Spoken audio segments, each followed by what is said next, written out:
Target ng Department of Health na maging rabies-free ang buong Zamboanga Peninsula.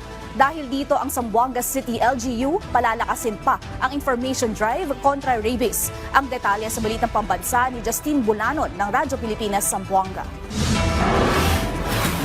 Pila-pila pa rin ang nagpapabakuna kontra rabies dito sa Animal Bite Center sa Zamboanga City.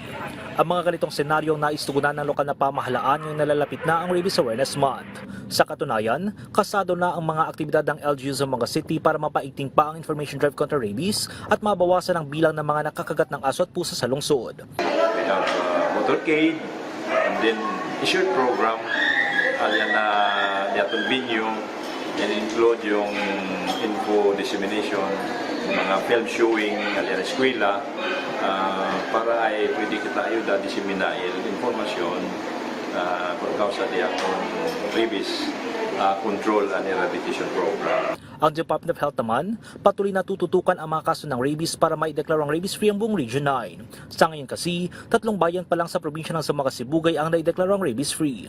Pagtitiyak naman ng DOH, sapat ang supply ng rabies vaccines sa Zamboanga Peninsula.